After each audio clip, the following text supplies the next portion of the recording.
Greetings and konnichiwa, and welcome back to the Onyx Tavern Vlog series on Shuriken Sentai Ninninger. I'm your host, Rick the Barkeep, and today we're going to be talking about Shinobi number 8, the Nekomata who leapt through time.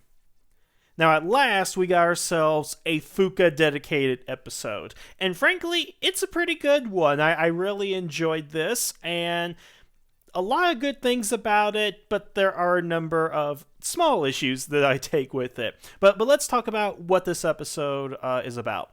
First of all, this episode establishes that both Fuka and Nagi are going to high school, that they're both juniors in high school.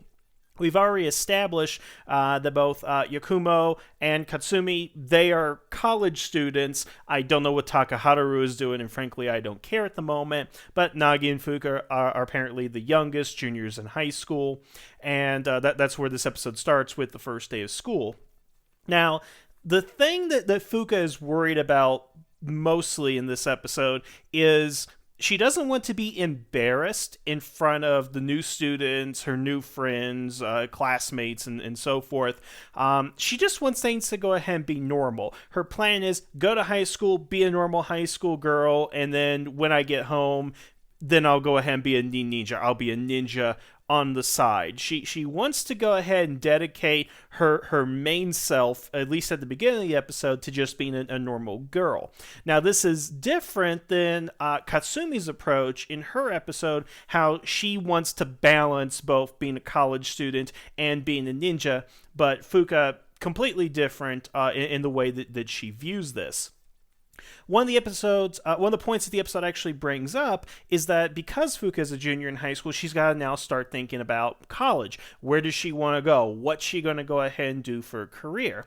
And she actually approaches Nagi in the episode to talk to him about what he plans to go ahead and do. Now, Nagi, his approach is he wants to be a civil servant because he's like, it's an easy job, it's a simple job, and I can dedicate most of what I'm doing to being a ninja. But Fuka, she wants to get a career because as soon as she's done fighting the bad guys and as soon as the threat is put to bed, she wants to abandon being a ninja and just have herself a normal life. Which is, I think most people at that age are going to go ahead and choose that. Because one of the interesting things about, I think, Power Rangers in particular is that you have these kids who want to do careers and be Power Rangers, but it never occurs to them to ever given up being a Power Ranger to pursue their career. It's usually thrust upon them. They lose their powers, or there's a passing of the torch ceremony and things like that. But in this case, she's not really big on being a ninja. She's not big on being a ninja. She just wants to go ahead and be normal. And she's really upset about that fact because she wants to do more than be a ninja, but it seems like that's not going to go ahead and happen. And what's reflected in that is these two girls who want to be friends of Fuka follow her back home, basically, and they get introduced to Takaharu and the others. And actually, what Takaharu and the others were doing while they were at school days, they were playing ninja hide and seek, basically using their ninja techniques to hide and whatnot. So the group comes home to the middle of the game, and hilarity ensues. I mean, it's really a bad sitcom plot when you think about it. You know, you got a house full of ninjas doing ninja stuff, and you got two friends coming over, and you don't want them to know that you're ninjas and all that. It's not explicitly stated that they have to have a secret identity here. We've seen them morph in open public a number of times, and they really haven't thought about it. But again, to Fuka's character, she wants to hide it because she wants to be normal, because she knows if people knows that she's a ninja or a ninja, then she's going to get this unwanted attention on her, and that's not what she wants. So they take him home, they do all the mishaps, and again, it's like Urkel if he was a ninja, I guess. I think that's kind of an interesting thing here. And then Fuka just kind of blows up at everybody, in particular Takaharu, because I think we've all been there where we've had a sibling who's embarrassed, or who we're embarrassed to show to other people or to even acknowledge that they're related to us. And frankly, Takaharu is embarrassing all on his own. So it's not even just the ninja thing, it's Takaharu. She has to single Takaharu out, as in, don't mess this up for me. So that's kind of the domestic plot that we have going on here. Now, in the B slash monster plot that's happening, we have the villain from the previous episode, the Nekomata, who has revived himself.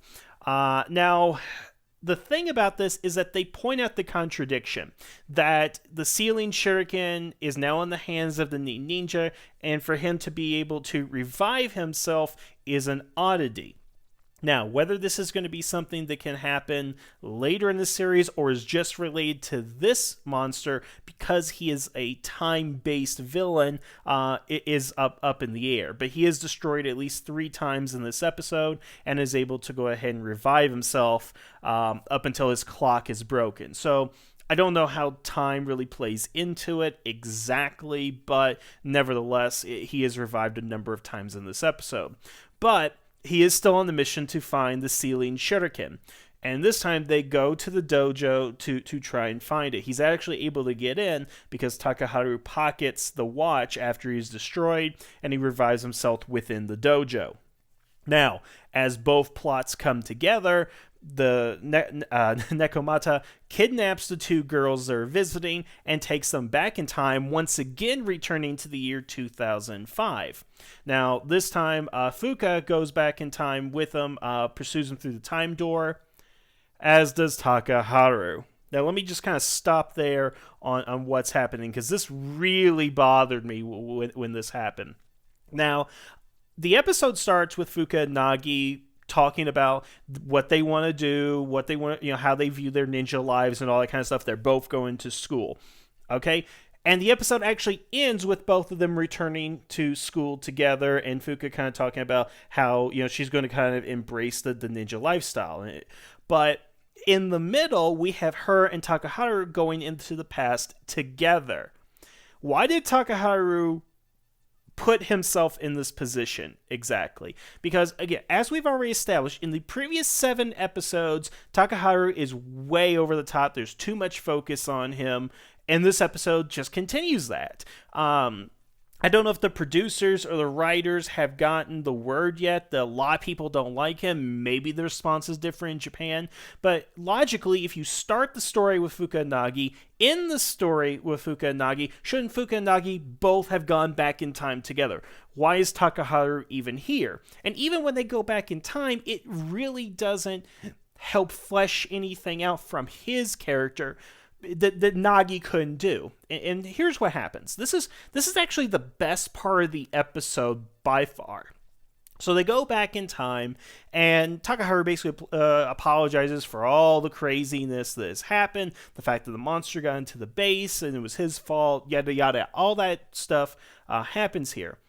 And Fuka's just kind of like, it's not your fault. And she starts to contemplate, well, how did all this happen? Why don't I have a normal life?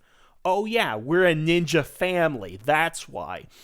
She realizes that she cannot have a normal life, not because of choices that she has made, but because of the family that she's born into. So, again, going back to the whole grandfather thing, this is really presenting itself in every episode now, to where I believe this is where they're eventually going to go with it. She wants a normal life, she can't have it, she's lamenting that fact because she's a ninja family.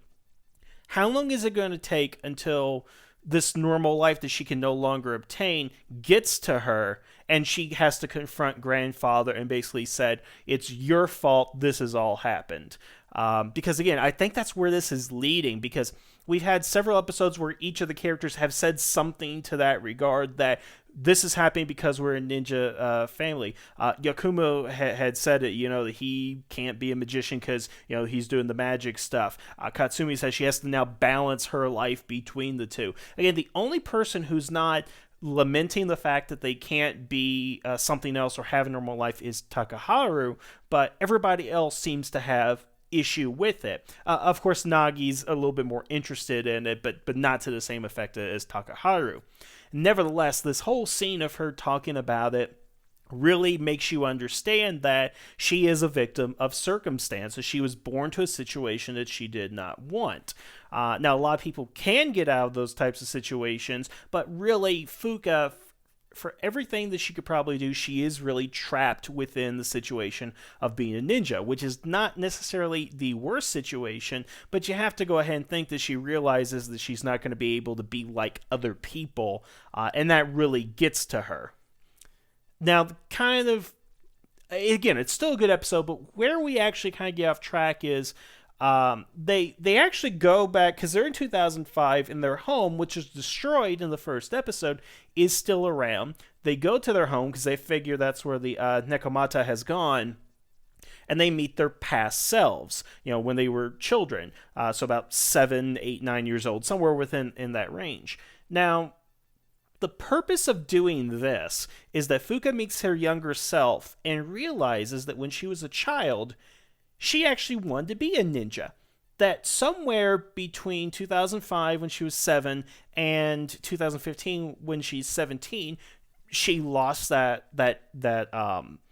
drive to be a ninja. That somewhere along the way she wanted normal life. But by going back in time and realizing, well, that's what I've always wanted to go ahead and do. Why did I ever change?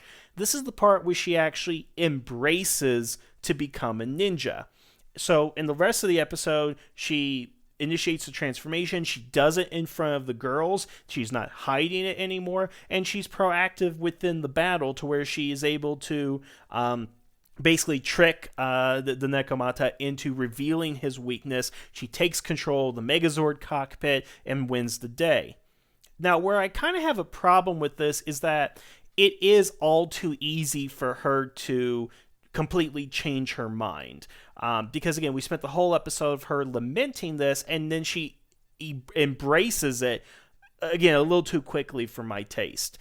This should be something that I think is sectioned out. Because, again, with Katsumi, I really had issues with her decision from a dramatic standpoint, and I really have issues with Fuka's decision from a dramatic standpoint as well. I think it was way too easy for her to go ahead and change here. So, I mean, it works within the context of the episode, but I think with this is only 8 episodes in, and this is her first episode dedicated to her.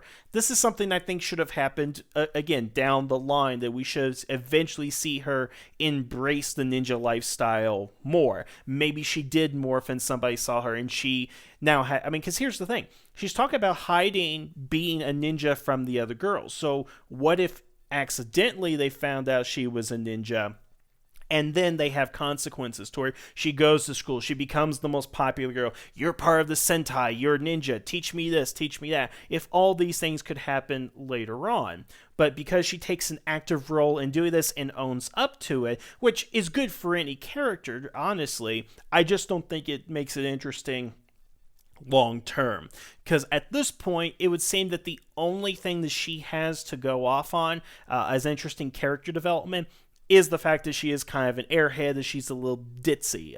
And that's her words. She described herself as an airhead within the show, which, again, is fine, but I want to see arcs. I want to see things last longer than one episode, because I do think that this debate of a real normal life in ninja is something that needs to continue, because, again, Katsumi had a similar dilemma, if not the exact same dilemma, and she immediately made her decision. Fuka has immediately made her decision. So, again, I just think it's a little too easy, a little too convenient to do so. A couple of other notes that have happened within this episode that I find interesting is that, let's go back to Nagi real quick, how he wants to be a civil servant, and he wants to continue to do ninja. He wants to be a ninja primarily and a civil servant on the side. I find that an interesting choice simply because it seems that what he's saying is that if I'm a ninja full-time, I can't make money off of it. That he needs to be a civil servant to provide him with money. And I guess it goes back to the old superhero thing where Superman can't be Superman 24 hours a day, Bruce Wayne can't be Bruce Wayne 24 hours a day, things like that. But I'm really thinking that in a world of Super Sentai, you could bank off celebrity status, I think. or you could use your magic for, I mean, not your magic, but your ninja abilities for other things other than fighting. Donate, your technology to science or the military or any number of things. It's just one of those things you would think that they would think of to gain capital and yet still be a superhero when there's nobody left to go ahead and fight. Something that, again, hasn't really been considered, and I would like to see that considered at another time. I also noticed something interesting. When the girls are in the dojo, they're looking around. They pretty much point out that, everything in here is an old Japanese style, except for this one painting. And it's a painting of Italy. And Nagi pretty much makes points like, I don't know, I guess grandfather likes Italy. But I'm wondering, does that painting mean anything? I mean, seriously, is there any significance behind it? Because the episode made it felt the need to point that painting out. So the question is Italy going to play a significant role within the series? Is Italy connected to grandfather any type of significance? Not to mention, this is the episode in which they're looking for the ceiling shuriken. Is it possible the ceiling shuriken could be in Italy at this point? I don't think they would have written that line in there if they didn't have some sort of significance for it down the road. So, just something to think about going forward.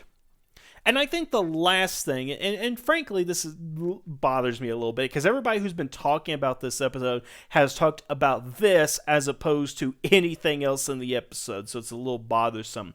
But at the end of the episode, at the end of the battle, we get the reveal of Star Ninja, the Gold Ranger, our 6th Ranger for the series. And there are a few things I just want to go ahead and point out that I haven't already pointed out in the speculation video. One, after the battle is over is when he is revealed. We actually get his point of view as the Zords are disassembling and returning to their hiding spots. Now the thing is, the way it's staged is that he witnessed the entire battle as it was happening from on top of his Zord, which opens up a number of questions, not the least of which being, why didn't the others see him? And I think most importantly, why didn't he join in the battle? This is something that really kind of bothers me on a heroic level. Consider the first time we got the introduction to Gokai Silver from Gokaiger. It was after the Gokaiger had just won the day and beaten all the Black Cross and all the monsters and the Ranger clones and stuff. We see him during the end credits of that particular film. And the question you have to ask yourself at that time was, well, why didn't he join in the battle to go ahead and fight and save the day now that he's a Sentai hero himself? And in that particular situation, you can say, well, he wasn't around when they fought the Key clones, he wasn't around when this happened. But when the giant robot battle took place, even though he didn't have a Zord of his own, you think he would have morphed and done something at that point. And now I think the same thing about Star Ninja, because his introduction at the end of this episode is standing around watching them battle, when he has his Zord there. Now granted, they were able to defeat the monster easily without any type of problem here, but what does it say about his character when he just sits back and watches this happen and doesn't feel the need to get involved? That's what kind of bothers me about this introduction. And another thing to go ahead and note is that he actually speaks in English. Now, there's been speculation out there as to who the Star Ninja is going to be, and I don't know who he is. I haven't seen any pictures, I haven't heard any rumors or anything like that, but I do remember some people were speculating that he could be American. They could cast a white person, much in the same way they did Ramirez for Kyoryuger. They had a white person playing the role. But when I hear this guy speak, even though we don't see who he is, English is not his first language. It's completely obvious. It would seem that based on this small clip that he is a Japanese person who speaks English as a second language. I don't know what that means. I don't know how that ties into his character. That's something we're just going to have to go ahead and wait and see. Nevertheless, it's a brief appearance. It's kind of interesting, but I am bothered by the fact that more people are talking about this little snippet as opposed to Fuka's character development throughout the episode. So I think that's pretty much all I got with what's going on right here. Again, I think it was a good episode. I do think Fuka's change of heart happened a little too quickly. I think the introduction of the inclusion of Takaharu into Fuka's plot. Again, I don't know why it just couldn't be Nagi that was in that situation. I think that would have been a little bit more interesting. And the reveal of Star Ninja is confusing at the very least. So, again, check it out. Good episode. And I do hope that we get a few more episodes before the actual introduction of Star Ninja, simply because we're 8 episodes in and we've already introduced the Sixth Ranger. That tells me that either A, we're not going to get him a full appearance for another couple of episodes, or that there will be more than 6 Rangers, because usually when you introduce a Ranger this early into the series, Kyoryuger being a good example, Hurricaneger being another example, it means we're going to get at least one more, if not more, down the line. So we'll go ahead and keep an eye on that. Otherwise, hey, what'd you guys think of this episode? Was it fun? Was it good? What was your all's thoughts on it? Leave a comment below and let me know. Otherwise, I want to thank you guys for listening. Have a good evening, and the tavern is now closed.